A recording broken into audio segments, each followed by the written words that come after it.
देखिए, पिछले वीडियो में हमने देख लिया था अनुच्छेद 115 तक पूरा टोटल फाइनल कर लिया है, लेकिन उसको हम आज क्या होता है बजट और बजट कितने प्रकार के होते हैं, कितने टाइप के होते हैं, ये चीज़ बजट के बारे में आज हम जानेंगे। बजट को आपको मैं पढ़ा चुकी हूँ अनुच्छेद 112 में। पहले आप एक बार इसको फिर से दोबारा रिवाइज करिए और देख लीजिए क्या है पिछले वीडियो में जो मैं आपको बताई हूँ। अनुच्छेद 107 में विधेयक के पूर्व स्थापन दिया गया है। इसमें क्या करता है कि एक कोई मसौदा यानी प्रारूप तैयार होता है, संसद में मंत्री ले जाके पेश करते हैं, पेश करने के बाद वो राष्ट्रपति के पास जाता है। राष्ट्रपति अगर साइन सिग्नेचर कर देते हैं तो उसे एक्ट कहते हैं। मतलब वो विधेयक, उनका बिल जो तैयार हो जाता है वो एक्ट यानी कानून के तरफ से वो बन जाता है कि भैया ये बन गया है, इसको आप पेश अब कर सकते हो। यानी कहीं भी अगर मान लीजिए संसद में यही विधेयक गया, कौन सा 107 के अनुसार जो मंत्री अपने विधेयक यानी बिल को पास कराने के लिए लेके चले गए संसद में, संसद में से कोई लोकसभा या राज्यसभा, मान लीजिए संसद भवन है, इसमें से कोई लोक या सभा या राज्यसभा किसी ने एक ने पास ही नहीं किया, क्या किसी एक ने पास नहीं किया, लोकसभा ने अगर पास कर दिया, राज्यसभा ने पास अगर नहीं किया, तो अब क्या किया जाएगा, जो अनुच्छेद 107 के तहत राष्ट्रपति के पास जो जाना था बिल वो गया ही नहीं, विधेयक गया ही नहीं। अब क्या होगा, उसके बाद ही मान लो कि लोकसभा ने पास कर दिया, राज्यसभा ने पास नहीं किया, अगर राज्यसभा ने पास कर दिया, लोकसभा ने पास नहीं किया, जो मंत्री बिल लेके गए हैं, जो प्रारूप तैयार करके लेके गए हैं, मसौदा जो तैयार करके ले गए हैं, इसके लिए अगर राष्ट्रपति के पास पहुंचा ही नहीं, मान लो कि राष्ट्रपति अब यहाँ तक इंतजार करेगा ना कि मेरे पास आए, मंत्री ने तो पेश कर दिया संसद में, अब बताओ इसके लिए क्या होगा। इसके लिए तो संयुक्त अधिवेशन बुलाया जाएगा, राष्ट्रपति कहेंगे, राष्ट्रपति के द्वारा ही संयुक्त अधिवेशन बुलाया जाता है, क्योंकि भैया उनके पास कोई बिल गया ही नहीं, तो ये उस पर साइन उनका नहीं हुआ तो मतलब कुछ काम ही नहीं हो सकता जो भी मंत्री ने मसौदा तैयार किया है। इसके लिए संयुक्त अधिवेशन बुलाया जाएगा। संयुक्त अधिवेशन के विषय में आपको बता चुकी हूँ, ये भी देख लेना अच्छे से उसका वीडियो, क्योंकि लंबी वीडियो करना नहीं है, बता देती हूँ आपको। धन विधेयक का विशेष प्रावधान दिया है 109 में कि धन विधेयक कहाँ से किस तरीके से कहाँ आएगा और कहाँ पेश होगा, तो ये धन विधेयक संसद में पेश होता है, ये भी ध्यान देना, बता चुकी हूँ। धन विधेयक का परिभाषा क्या होता है, धन विधेयक मतलब धन कहाँ से आते हैं, ये जो धन आने का काम है कहाँ से आते हैं, भैया जनता के द्वारा धन बटोरा जाता है, इनकम टैक्स हो, कोई सा टैक्स हो, कुछ भी पैसे बटोरा जाता है, इकट्ठा कर दिया जाता है और उसे ले जाके सरकार के संचित निधि वाला बैंक जो होता है उसमें रख दिया जाता है, संचित निधि में रख दिया जाता है। तो 110 आपने समझ लिया। 112 में दिया गया वार्षिक वित्तीय विवरण, वार्षिक वित्तीय विवरण में ही बजट के बारे में बताया गया है। और बजट के प्रकार कितने होते हैं, तो बजट के प्रकार आपको समझना है इसमें, इस वीडियो में सिर्फ बजट के प्रकार के बारे में आपको बताऊंगी। इसके बाद में 112 में क्या है, वार्षिक वित्तीय विवरण है।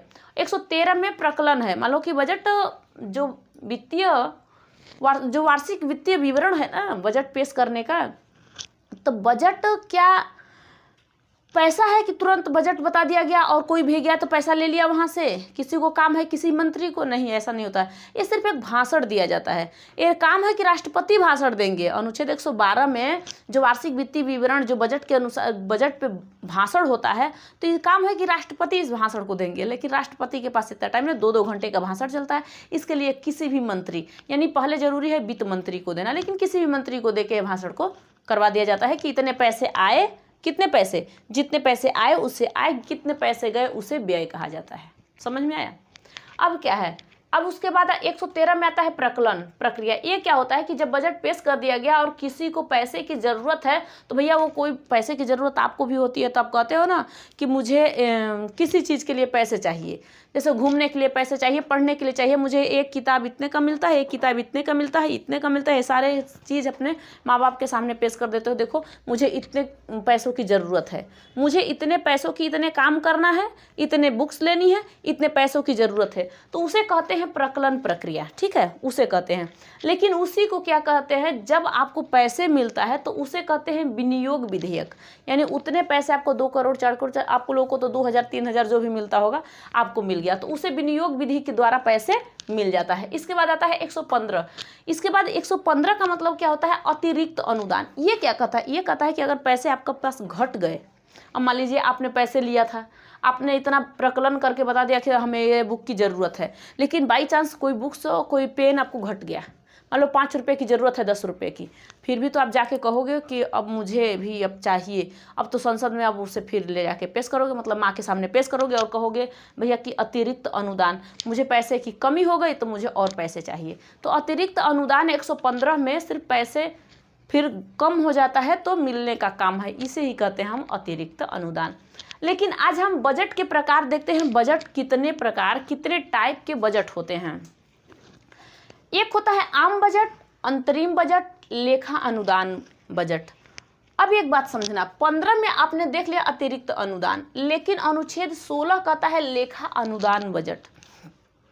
ये आ जाता है, ये तो आएगा आपके बजट में। आम बजट जो है, अंतरिम जो बजट है, ये आ जाएगा आपके बजट में, वित्तीय जो वार्षिक वित्तीय विवरण में।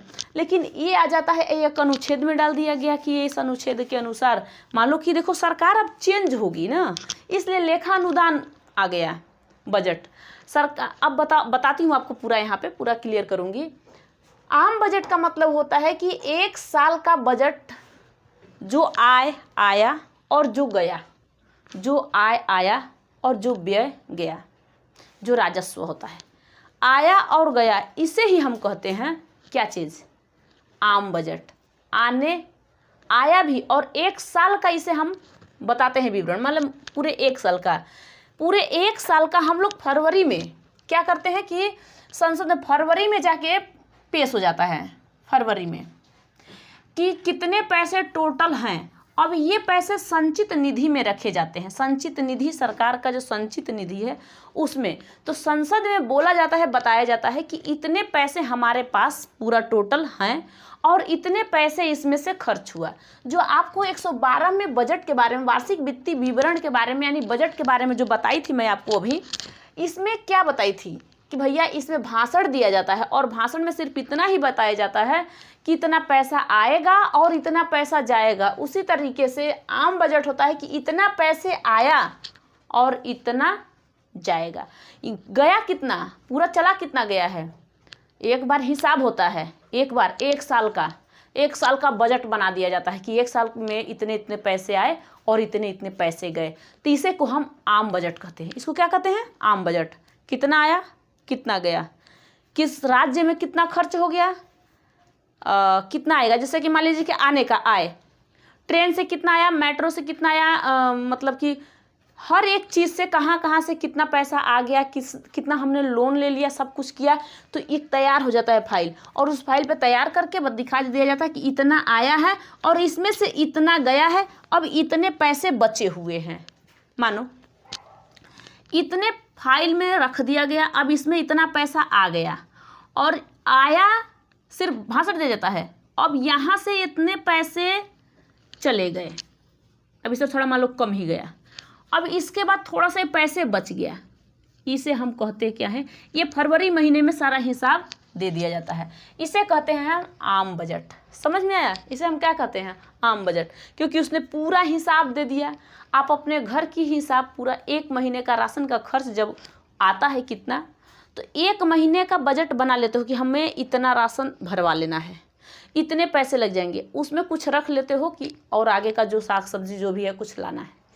इस तरीके से इसमें अब उसमें भी से भी खर्च हो गया जो साग सब्जी के लिए रखे हो, अब उसमें कितना बचा है ये भी समझो, अकाउंट में कितना पूरा आपके पैसे आ गए हैं ये भी देख रहे हो।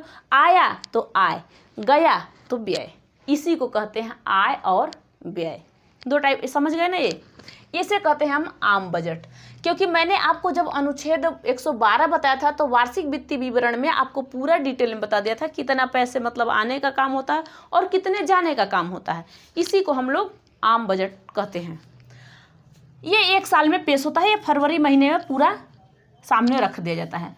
अंतरिम बजट का मतलब क्या होता है, केवल चुनावी समय में आता है, मतलब चुनाव, मान लीजिए सन 2023 नहीं 24 में चुनाव होगा, 24 में चुनाव होगा ना, इससे पहले फरवरी महीने में, 24 के फरवरी महीने में ये आम बजट को रख दिया जाएगा, पूरे आम बजट को रख दिया जाएगा। मान लो फरवरी महीने में उसने आम बजट को पूरे रख दिया। क्या क्या किया, ये कुछ महीने, देखो अब जो अंतरिम बजट होता है ये कुछ महीने के लिए आता है, ज़्यादा महीने के लिए नहीं होता है, ये लगभग 2-3 महीने के लिए होता है, 3-4 ऐसे 3 महीने तक, इतने महीने में ये आता है इसका।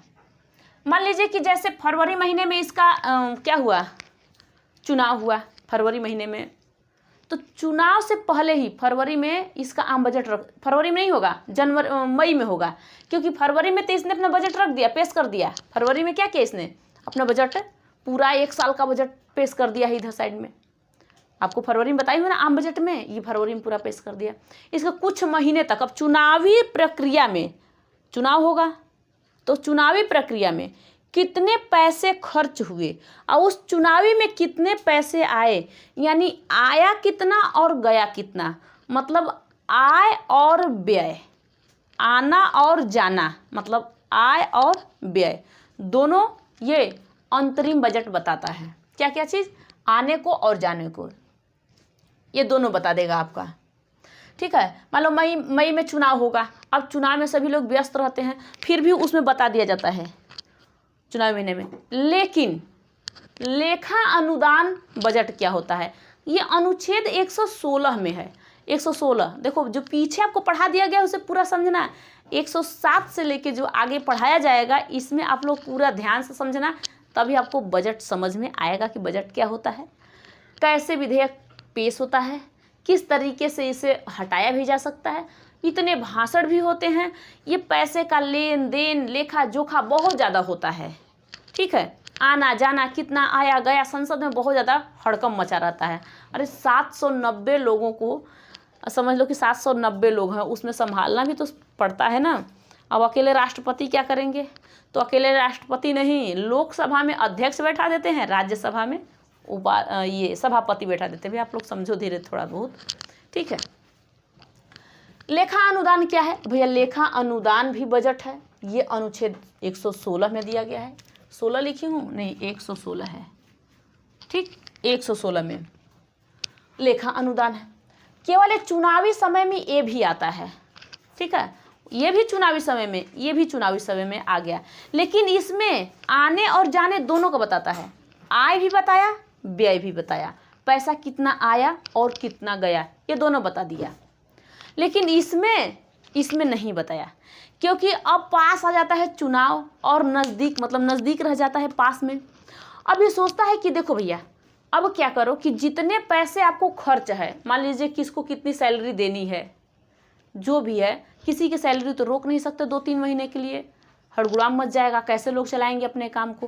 तो कहाँ पे क्या करना है, आप ये 116 में लेखा अनुदान में सिर्फ बजट को, पैसे को दे दिया जाता है कि आप खर्च करिए। यानी इसमें क्या होता है, देखिए अंतरिम बजट में केवल चुनावी समय में आता है, लेकिन लेखा अनुदान भी केवल चुनावी समय में ही आता है। यह कुछ महीने के लिए है, लेखा अनुदान भी कुछ महीने के लिए है। ठीक है, इसमें क्या होता है कि इसमें आय और व्यय दोनों बताता है अंतरिम बजट में, और लेकिन लेखा अनुदान में सिर्फ व्यय बताता है, कितना खर्च होगा, कितना बाहर पैसे जाएंगे, आने का नहीं जाने का। क्योंकि परेशान हो गया, अब भैया उसी समय बहुत ज़्यादा व्यस्त रहते हैं लोग कि भैया व्यस्त हैं, हम काम कर रहे हैं। अब मान लो कि अब जब ये लेके चले गए, मान लीजिए कि सरकार दूसरा आया, दूसरा सरकार आ गया, तो कैसे बताया जाएगा कि कितना पैसे उस समय का आया और कितने कितने चले गए। जो दिया है उसको तो पता है कितने हमने पैसे इनको दे दिया है, तो जब उसने दिया था तो पता कर लिया। तो इसी को हम कहते हैं कि अब देखो जब जाएगा तो दूसरा सरकार जब आ जाएगा तो दूसरा सरकार अब उसे वो अपना सारा लेखा जोखा वहीं पे बजट का हिसाब करना स्टार्ट करेगा। यानी वो बताया जाएगा, सारे लोग बैठ के फिर उसे बताएंगे इतने पैसे आया, इतने पैसे गया, उस समय भी। लेकिन वो बाद का बात होता है। जैसे मान लीजिए आप नौकरी करते हो, नौकरी करने गए, आप नौकरी कर लिए पूरे, मतलब कि अपना 12 घंटा का, जो 8 घंटे का जो भी नौकरी, आपने 12 घंटे का नौकरी कर लिया, 12 घंटे का पैसे आपको पूरा फुल मिल गया, आपको हिसाब मिल गया, आपके अकाउंट में आ गया। अब उसको आप खर्च कर रहे हो, क्या कर रहे हो तो आप जानो। ठीक है, लेकिन आप हाफ डे करके आ जाते हो। ठीक है, उसमें हाफ डे कर लिए और कह दिए कि ना मुझे हिसाब दे दीजिए, मैं ड्यूटी नहीं करूँगा अभी फ़िलहाल में, मैं जा रहा हूँ, तो पैसे ले लिए। लेकिन अगर वहीं पे आपको इमरजेंसी में जाना पड़ा, आप बताए ही नहीं, बोल दे कि ना मुझे कहीं जाना है, जल्दी मुझे पैसे दे दो, मैं जा रहा हूँ। अब आप चले गए, अब क्या करोगे, जितना आपको मिलेगा लेके चले जाओगे कितना आपका हुआ है ये नहीं जानोगे, कितना आपका इतने बीच में आधे समय में कितना पैसे आपका पूरा टोटल हुआ है ये नहीं समझोगे। कहो मुझे 1500 दे दो, मैं जा रहा हूँ, मुझे ज़रूरी काम है, आऊँगा तो फिर मुझे आधा पैसे मुझे देना। मान लो बेलदारी ही कर रहे हो, कोई भी काम कर रहे हो, तो उसके बारे में। तो ये क्या है आपका, यही आम बजट, अंतरिम बजट और लेखा अनुदान बजट, ये बजट के बारे में समझ लिए। यहाँ पे आपको वार्षिक वित्तीय विवरण में ही सिर्फ बजट के बारे में बताया गया है। बजट एक सिर्फ भाषण है, सिर्फ भाषण दिया जाता है। और कौन देते हैं, काम है, अधिकार है राष्ट्रपति का, लेकिन राष्ट्रपति देते नहीं हैं। अनुच्छेद 112 में राष्ट्रपति, भाषण उन्हीं का काम है, लेकिन वो सौंप देते हैं किसको, कहते हैं वित्त मंत्री को, भैया आप सारे काम को बता दो, 2-2 घंटे का भाषण है, कहाँ कहाँ मैं बोलूँगा, इतना इतना बताओ। अरे पैसे जितने आते हैं उनके में ना तो लिखा जाता है कितना आया कितना गया, ये सारे चीज़। तो सिर्फ भाषण देते हैं संसद में बैठ के ये लोग 790 लोगों को बैठा के, मान लो 790 कैसे, 545 लोकसभा और 245 राज्यसभा में, इतने मेंबर। अब दोनों को जोड़ लीजिए, 545 और 245 को 790 हुआ। अब 790 लोगों को बैठा के भाषण देने लगे, ट्रेन से इतने पैसे आए, कितने लोगों ने वहाँ पे मतलब जाते टिकट कटा लिए, इतने पैसे वहाँ से आए, इनकम टैक्स कितना आया, जीएसटी कितना आया, बाहर से हम पैसे कितने कर्ज लिए, कितने पैसे किसी को दे भी दिए। मतलब हर एक चीज़ का एक बजट बना दिया जाता है, संसद में भाषण दे दिया गया और वहाँ से फिर उनको सिर्फ भाषण दे दिया गया। पैसे मिलने वाला वहाँ पे नहीं है, लोग बैठे रहते हैं, सिर्फ देखते हैं, चाय पानी पिए, नाश्ता वास्ता किए और चले गए। सबको पता हो गया कि सरकार के खाते में इतने पैसे हैं। और खाता उनका कौन सा है, संचित निधि। हम लोग का तो अलग अलग खाता है, लेकिन सरकार का खाता ये होता है। अब संचित निधि में उनका पैसा रख दिया गया, सिर्फ भाषण दे दिया गया, मिला कुछ नहीं। हाँ, जाएगा कितना कितना बताया जाएगा, कितना कितना कहाँ कहाँ जाएगा बता दिया गया, आय व्यय दोनों का काम हो गया। लेकिन अब हमें पैसे की ज़रूरत है, मान लीजिए किसी मंत्री को पैसे की ज़रूरत है, तो तुरंत तो क्या करेगा, 113 के अनुसार प्रकलन प्रक्रिया लाएगा और कहेगा कि देखिए हम एक लिस्ट तैयार करके इतना पूरा लाए हैं और इसमें कहाँ कहाँ कितना खर्च है, कहाँ रोड बनेगा, कहाँ पे क्या चीज़ होगा, ये सारे के सारे लिस्ट ला दिए और कहे कि देखिए मुझे ये चीज़ है, इतने पैसे की ज़रूरत है। अब सभी लोगों ने अपने अपने संसद में बैठ के सभी लोगों ने अपना अपना भाषण देना, मुझे इतने पैसे की ज़रूरत है, मुझे वो इतने लिस्ट सारा बताया गया। ठीक है, ठीक, एक ही बार सब लोग करेंगे तो दिमाग पागल हो जाएगा, उसलिए अलग अलग होता है। ठीक है, इसके बाद 114 के अनुसार विनियोग विधेयक कहा जाता है कि भैया ठीक है तो आपने बता दिया, अब विनियोग विधेयक के अनुसार आप अपने पैसे को लेके चले जाना। विनियोग विधेयक 114 में दिया गया है और 114 विनियोग विधेयक के अनुसार पैसे जितने भी ज़रूरत है, 2 करोड़ 4 करोड़ 5 जितने भी ज़रूरत है, सब अपने पैसे को लेके चले जाते हैं।